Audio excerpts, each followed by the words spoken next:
Hello दोस्तों, नमस्कार। मैं Birju Kumar the science classes में आपका स्वागत है। तो मैं आपको एक हिसाब बताने जा रहा हूं जो कि बिहार बोर्ड में अक्सर पूछा जाता है। इस तरह के सवाल यदि आप मेरा एक सवाल देख लीजिएगा तो इस तरह का कई सवाल हैं जो कि आपको बिहार बोर्ड के मैथ में है। लेकिन अगर यदि सवाल आप देख लीजिएगा एक बार तो इस तरह के जो भी सवाल है आप बना लीजिएगा। एकदम आसान भाषा में आसान है बनाना। सिर्फ 1 मिनट इधर थोड़ा सा ध्यान दीजिएगा गौर से, तो आपको ऐसा किसी भी तरह का हिसाब रहेगा, सवाल रहेगा तो आप बना लीजिएगा। तो सवाल देखिए, सवाल है 22 सेमी परिधि वाले वृत्त के चतुर्थांश का क्षेत्रफल ज्ञात करें। देखिए इसमें दिया है जो दिया है पहले उसको लिख लेंगे। तो देखिए यहाँ पर दिया हुआ है, लिख देते हैं पहले। यहाँ दिया हुआ है 22 सेमी परिधि वाले वृत्त के चतुर्थांश का क्षेत्रफल। तो देखिए यहाँ कहता है चतुर्थांश का क्षेत्रफल ज्ञात करें। चतुर्थांश का क्षेत्रफल वैसे होता है 1/4 पाई r²।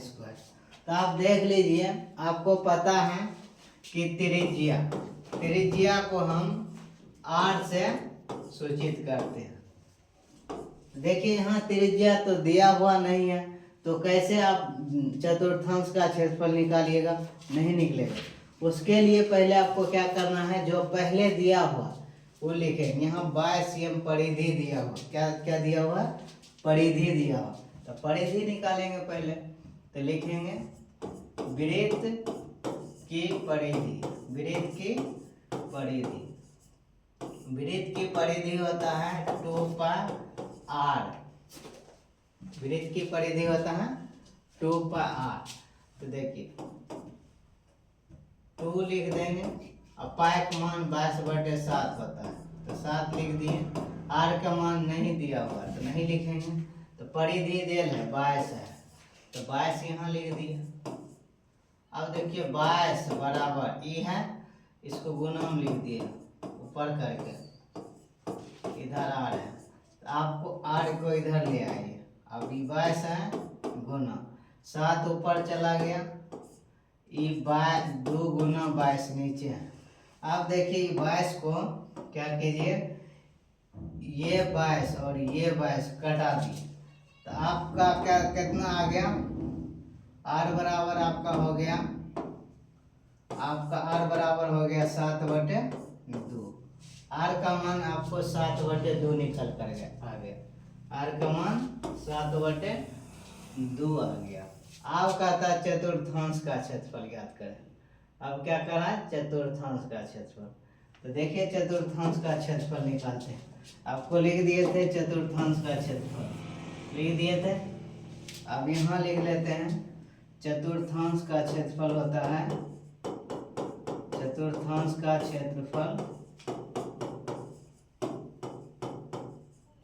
चतुर्थांश का क्षेत्रफल होता है 1/4 पाई r²। अभी उधर लिख दिए थे, फिर लिख दिए 1/4 पहले से है, पाई का मान 22/7, r का मान 7/2 आया।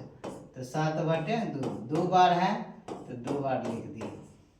अब ये 7 कटा दी, 7 कटा दी। देखिए थोड़ा कलर दूसरा ले लेते हैं, आपको भी समझ में आएगा। 7 कटा दी। अब ये 2 से ई कटा दो 11 दूनी 22। अब देखिए ऊपर में बचा 11 और 7 बचा। नीचा क्या है? ऊपर है 11 गुना 7, नीचा है ये 2 है और ये 2 है 4 है, तो 4 गुना 2। तो आपका हो गया 11×7 = 77/8। यदि आप 77 में 8 से भाग दे दीजिए तो 8×9 = 72।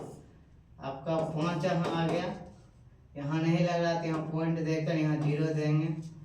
8×6 = 48। आपका जो इसको कटाइएगा ना तो आपका आंसर निकल कर आएगा 9.625, यानी 9.625 आएगा।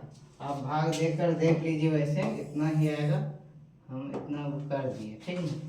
यदि वीडियो समझ में आया है तो लाइक शेयर कमेंट जरूर कीजिएगा। थैंक यू, धन्यवाद।